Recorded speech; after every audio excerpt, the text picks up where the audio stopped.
So before I start, if you are new here, generally I don't do any type of reviews or really anything tech involved. It's more along the lines of skateboarding that I do.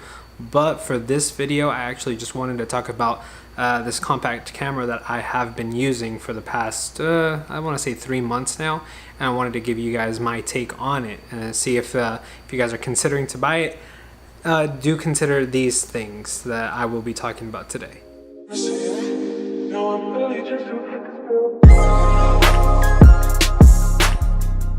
Because I have a horrible memory, I have a list right here just to kind of help me out, and so I can talk about what are the things I hate about my camera. So the first thing I'm going to talk about is the most obvious: battery life. Per project that I do, I would probably go through maybe 1 to 5 batteries. It all depends on what I do.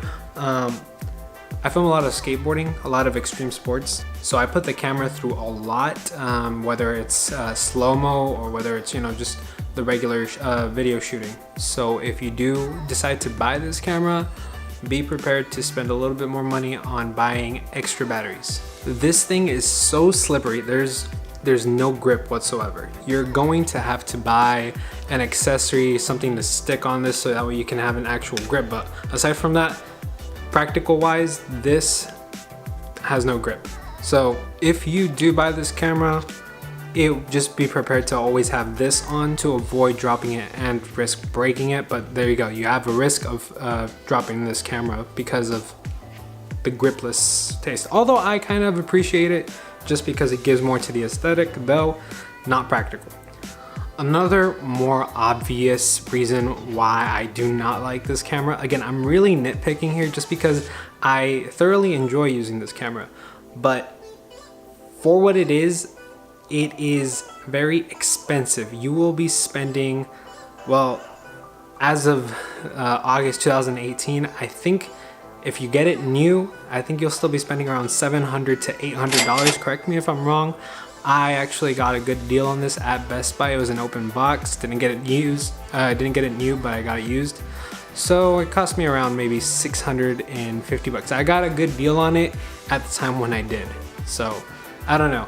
You guys are gonna have to do some research, but you guys will still be spending well over $650 for this camera. So as someone who's worked with audio before I've ever worked with video, it kind of irritates me that there is no mic input on this. And the microphone itself that's already in the built-in microphone, I don't even want to say decent, I want to say it's just mediocre.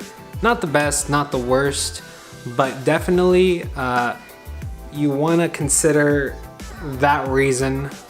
It has no input for a microphone. So if you are looking for a camera that is able to record decent audio, I would say go for a DSLR that has that, or I don't know, I think the Canon G7X, one of those has the microphone inputs. Again, I'm really nitpicking this camera just for the sake of the video, but another thing that I wish was that I could live without on this camera is the limit it has using 4K.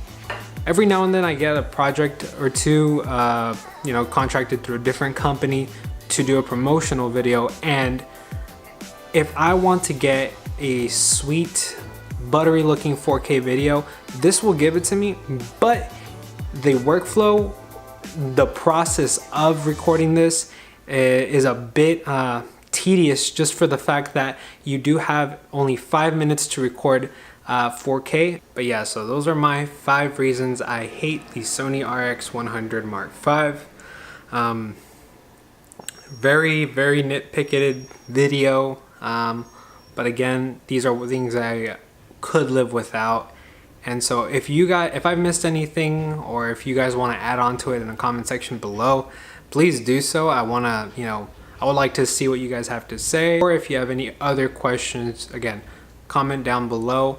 I'll leave a couple of links to look at the prices of the camera, see if that's something that benefits you, or if it doesn't benefit you given what I've said in the video. So with that being said, Thank you guys very much. If you guys are new, please consider subscribing. If not, you guys know what to do anyway. So I'll see you guys next time.